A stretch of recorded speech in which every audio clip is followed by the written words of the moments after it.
Hey, what's up, guys? Before you adjust your computer monitor, yes, this is a book review. Now, don't tune out just yet. Okay, I promise it won't get that boring. I'll be quick with it. Yeah, book review. I know a lot of you were probably waiting for like a DVD or Blu-ray of some sort. I'm coming around to it. Don't worry. But I feel like this book is kind of cool, and you guys might dig it. If you haven't guessed, yeah, I'm on this kind of political streak. I always say I'm going to back away, but somehow it always pulls me in. Anyway, yeah, here's the book right here. Boom. Waltzing at the Doomsday Ball. And basically, it's a collection of essays from this man right here, Joe Bageant. Probably butchered his last name. But here, just so in case you ever want to look him up. That's it right there. Okay. Anyway, yeah. Who the heck is he, and why am I talking about him? All right. So Joe was a. I guess I should start from the beginning. Former Navy guy who just kind of sided with poor lower class people. A bit of a rebel, you could say. What I like about him is, he was born in like a redneck type area, and it just you would expect someone of that nature, to be that, to be like redneck, hickish type, go America, shotgun, and be racist. Well, he's like none of that, and it's pretty neat actually. So yeah, like I was saying, growing up in Virginia, of all places, kind of breaking all the stereotypes and the molds you expect from a Virginian, highly patriotic, military service, but described himself as a Marxist and a half-assed Buddhist, which is kind of cool. Um, so yeah, he was like kind of like a fighter of the people, kind of sift through all the corruption, uh, you know, weird government stuff that people wouldn't look over. It just you know bad political stuff. Um, while not being a politician himself, so reason why I was attracted to the book. He's not a politician, so he has like that unbiased view on these things. He started out as a journalist. Wrote a bunch of essays, and these are actually like a collection of all his essays.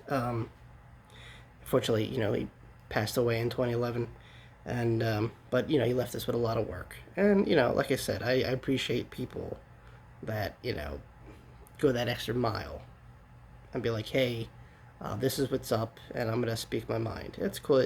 I don't see that much. I mean, I see that today, and I don't. I mean, this guy wasn't like throwing rocks at windows or nothing. And today it's all about violence, it seems. But in this book, what I like about it, he kind of like nosedives into everything.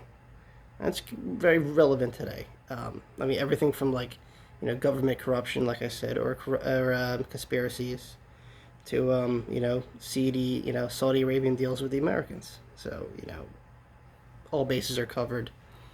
Stuff you guys probably already heard about. He just speaks the truth. He stands up for the poor class Americans, working class, and he's been called the redneck socialist, which awesome. Two words that shouldn't go together, redneck or socialist, because they clash. But this guy was a prime example, and I like that. Not just because he's with the center left or the left, or if you want to put a label on it, but yeah, he gets it. And like I said, it was a quick read. The guy's funny. He doesn't take it. I mean, obviously he takes his job serious, but the way he writes, there's a bit of humor in there, a lot of colorful language, and it was a fast read, and informative. It's cool. Totally resonates what's going on today. And it's a shame we don't have more people like this gentleman here. and it was fun. It was a fun read. It was cool. And I could totally relate. I've always been the underdog, the black sheep, however you call it. And I like fighting for the working class individual. Screw the rich. Screw the corrupt politicians with deep pockets. That's what I'm all about. And this guy too. And he wasn't afraid to, you know, say his peace of mind. And it's cool. Like I said, the book covers a lot of topics, way too many to mention. Um, but it's fun. Like if you ever wanted to read about, corrupt politicians or, you know, what goes on between government officials and all the dark underground stuff. This is the guy. I'm sure there's other out there, a lot others out, that cover the same stuff. But this guy, it just flows better. You know. Now I'm not gonna sell you this. I'm not gonna say, oh, hey, by the way, stop at your local Barnes and Nobles, and pick this up. I borrowed this from a friend actually, and it's cool. Like, do people still buy books anymore? I don't know. They do probably audiobooks now, but just saying. If you're bored and you want a unbiased opinion on someone who's not a politician and who talks about the left and what needs to work in this country and just overall support of the working class, definitely. Or just look up an interview or whatever. Like you don't have to read 100-page or more book. You could just check out old Joe here and do what everyone else does. Read an interview on or watch an interview on YouTube. If you want to get the full story here. But like I said, this was a interesting read. It was very cool, and it was fun. It's just hard to convince people to read books anymore. It's not doesn't exist. But I mean, there's a few people out there, but why read when you could stream, right? But I just figure I put it out there. Um, that's really all I got to say. Because everything else I think I pretty much covered. But like I said, it's hard to stop with the politics when it's just a mess. And I feel like if someone doesn't say something, then it's just gonna be like wildfire, just spread all over the place and just destroy the foundation that used to make this country great. There's a lot of corruption. And there's very little we could do. So but reading about it, being educated about it, that's good. All right, guys. Well, thanks for listening. If you get a chance, check this out.